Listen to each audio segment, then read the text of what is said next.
Welcome to the J.D. Levy & Associates Calibration Point Podcast. Our podcasts are designed to bring a conversational exploration of key topics that we believe will provide value and insight to those serving in the nonprofit sector. We will highlight new developments in the field, latest research, and things we're learning from our own clients that we can share. I want to welcome everybody to our Calibration Point Podcast show. This episode, we have Jay Height, who has been on with us in the past. And you've brought really great insights from Shepherd Community Center in the past, your past experience in the political world, in the broadcasting world. I mean, just so many different things. But today, you are bringing, as I would have come to expect all the years that I've known you, just a very innovative approach to communication.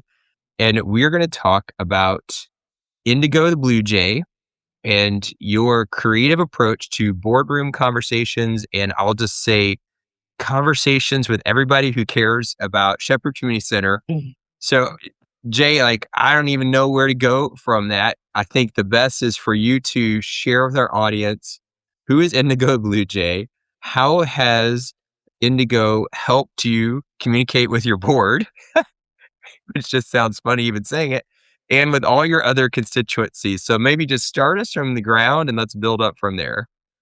Okay, well, I think the reality is the greatest challenge we have in communication is getting someone's attention. Agree. And then too many times we confuse communication with marketing. And I agree with that too. Marketing is telling you what I want you to know. Mm-hmm. Communication is me knowing what you want and telling you what information you want, because it is based on that relationship. And then this last little caveat is we're over messaged in our culture, and we get hit with ads everywhere we go, and billboards and radio and on our phones and on our laptops and on our TVs. And it's hard to get someone's attention. Right. Because there's so much coming. And so we have to differentiate our message. So first premise is it's got to be what you want to know. Okay. And then two, I think we've got to come at it in a way that is creative. It's fun. People remember more when they smile. And so we created this puppet. So Indy and I do things together. So you got two dummies who are both recording together, and it's fun. It's just something different. Not many folks have a puppet. And so we worked with a professional puppeteer who has created puppet shows for many amusement parks, including Walt Disney World and such. He has been a children's pastor at a major church that you would know out in California. And I met him there in Nashville, where his puppets do weather reports for a local TV station. And now he's picking up more of those. He is a phenomenal puppeteer. He created Indigo the Blue Jay. And so he comes up, he lives in Mississippi, and he comes up quarterly, and we shoot all kinds of videos. So at Christmas, we did a thank you video for the board. And so we want to thank people, right? I think there was this guy, this advisor to us that helps us with our fundraising, who says, you really need to say thank you, right? Well, some of the best volunteers and donors you have are your board members. Right. And so Indy and I did it was a horrible one, because we sang "We Wish You a Merry Christmas" about as bad as possible. But the board members smiled, and they heard a thank you, and we recognized them. And so then when you throw in, then we do this for donors, or we'll do them for our students. And we talk about the qualities of our school and what are the things, we'll do encouragement when they're going to have testing or something coming up. And we use Indy to communicate to our families. And so it's just another visual that differentiates us from a talking head. Okay. And So just to calibrate for everybody so they know they're hearing correctly, you created a puppet to communicate with your board and to communicate with other constituencies of your organization, just so everybody's ears are correct. Then let me take that a step further. And you're doing this quarterly, different messaging, I'm assuming, and you're kind of pre-recording a few of those and you can release them when you need to. And you are like, are you filtering the kind of message? Like, how are you determining what messages you want Indy to share and what's appropriate? Like, how do you even make that call? I could see someone being like, okay, wow, that's a really cool idea. But how do I determine what is the right message for Indy to communicate? so one of the things we know that every year at the beginning of summer day camp, the parents have a lot of questions about Okay. how the summer camp works. We know what those questions are, and we usually have a meeting for the parents, and a third of them come, and then Okay. we send a flyer home with the kids that don't get read, and because we're communicating to them, we're marketing to them the information. So instead, we're this year creating a video where Indy and I are talking about the questions. And so he's going to ask me questions, and then we'll push it out right before day camp comes. But so in April, when he's up here for the day, we'll record those. We'll record thank yous to certain donors or foundations that have done special things for us. And we'll probably shoot 10 to 12 videos in the course of Okay. the morning, and then we'll release them along the way as we need them. Interesting. And then talk to us too, because it goes along with the channel. How are you releasing them?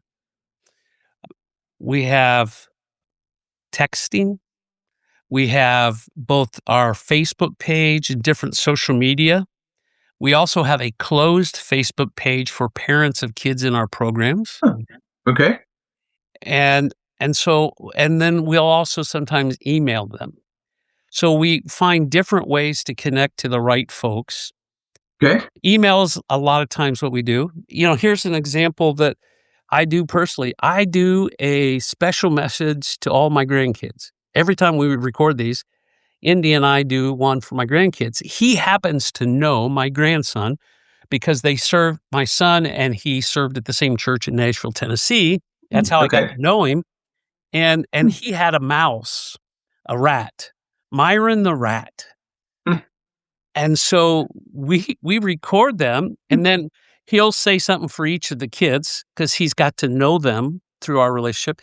And then he'll say, "Hey, Zane, Myron the rat says hi."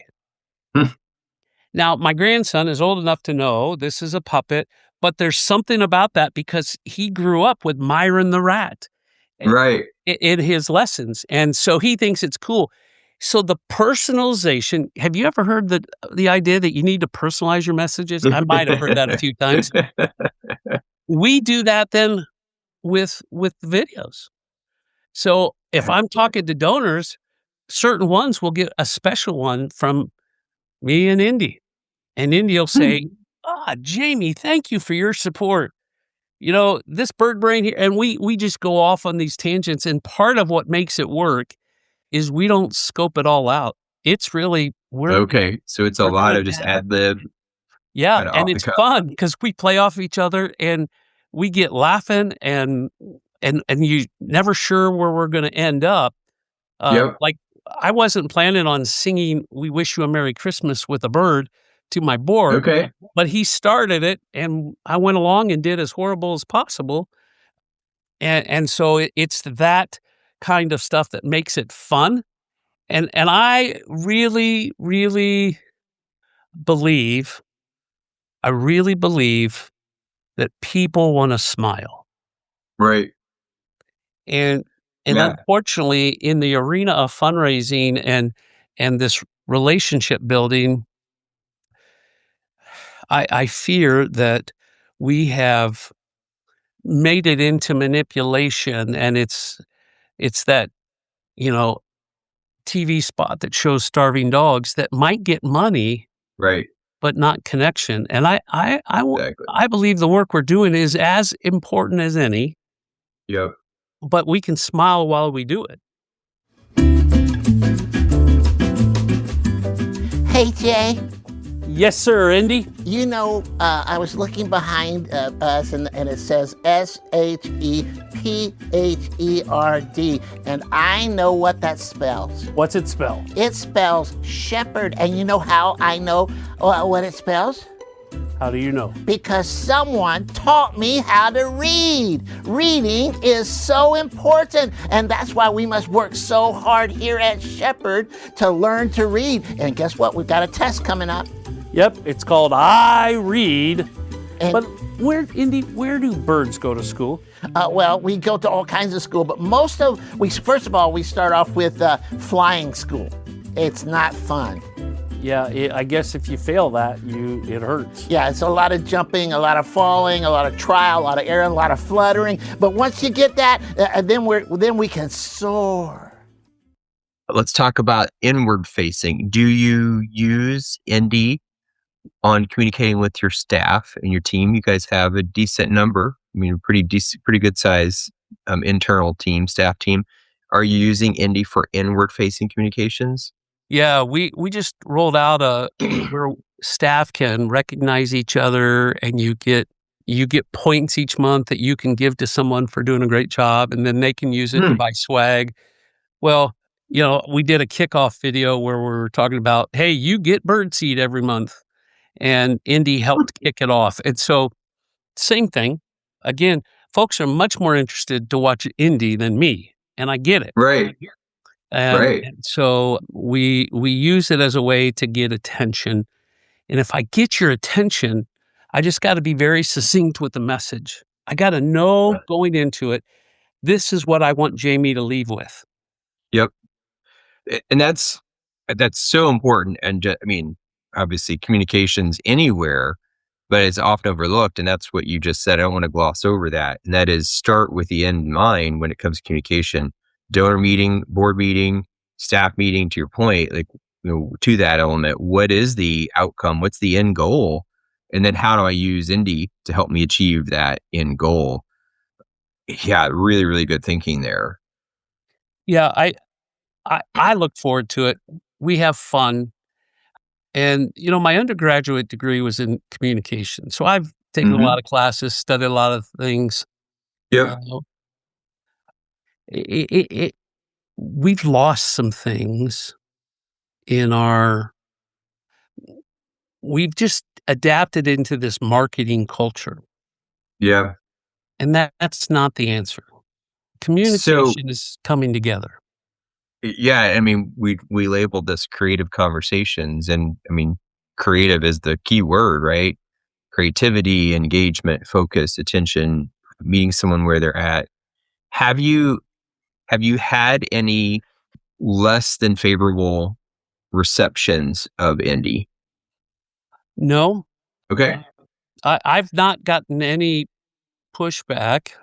Okay. I think, well, one, if I'm going to send it to you, I want to know that you want to get it. Right. We're not going to just throw it out there and blanket everyone. What's the most important is I'm giving you the information you want, not just what I want you to have. And so I think it's the work done before the video. And the point to this, I hope everyone would think about as well. If you're going to do something and do it well, it's going to take time, and often it's going to take some investment. And your time, the person who you have engaged with you, staff's attention. There are elements that come into this that it's not like you're just willy-nilly doing this. It is very strategic. You've thought this out very clearly, and you're thinking each time that you do it strategically about how you're going to use Indy. And, at the same time, which is beautiful about this, is the byproducts of that, as you're evidencing, are so much bigger. The fun, the remembering, changing how people relate to communication, smiling. I mean, just the idea that you care about whether people who get a message from your organization smile, and what do they hear? What do they think? These are all often things I believe, just in my experience, typically are either taken for granted or they're just not thought intentionally about. And this is forcing you to have to think about all those things, but especially in an easy way that applies to what's my update going to be to the board or your staff or a donor. Yeah. And I think it doesn't have to be a puppet. Right. But what is it? What's the creative way you're going to, one, plan, communicate what they want to know, and then make it something that I think is positive, that makes you smile. Yeah, that's so good. And again, I mean, the research shows too, just kind of to that point, Jay, that development professionals who smile when they are writing letters to donors or smile when they phone call a donor, and the research shows in sales as well, that those individuals are more successful than the people who do the same thing, but without the smile. I mean, there's science behind what you're sharing, as you already know. I mean, you get that. But for everybody listening to know that, again, the thing that you do, Jay, that in every episode you've done with us, I think just evidence in your professional expertise and career, you have a great humility in making things appear very, oftentimes can appear kind of lackadaisical, but nothing is. It's all very strategic and very thought out. And part of the gifting, I think, that you all bring to the table is ensuring that those things do have that whimsical feel to them, like with Indy, but yet it's highly strategic, and you're showing in your relationships that it's effective. Yeah, I think it's taking time to answer the questions before you do it. Mm-hmm. And say, okay, what do I want Jamie to walk away from this after having seen this? What do I want my board to do after they watch this video? What do I want the staff to know? Those are the things that we just have to identify at the beginning. And then I can ask the question, is a puppet a potential help in delivering my message? But to your point, it could be something else, right? Well, like I said, it's two dummies working together. Jay, I so appreciate you with this, and I won't go much deeper. Again, for everybody listening, creative conversations, and you've highlighted, again, two great things. One is make sure we answer the question, why and what's the outcome of the message? But two, then don't fall for this idea that communication has to necessarily fall into these old medium issues or channels, that we can be creative, that we can think differently about how I want to deliver the message. But to your point, Jay, what you're saying so clearly is start with an understanding of what is the message and why you need to deliver that message. What's the outcome from it? Yep. And that will aid creativity. As always, so appreciate you, Jay. Very insightful. I think challenging for all of us to think very differently in a good way, but also really very strategically. And so thank you, and look forward to having you on again. Okay. Thanks, Jamie. Thanks for listening to the J.D. Levy & Associates Calibration Point Podcast. If you have comments or ideas for future episodes, please reach out using the contact page on our website, jdlevyassociates.com.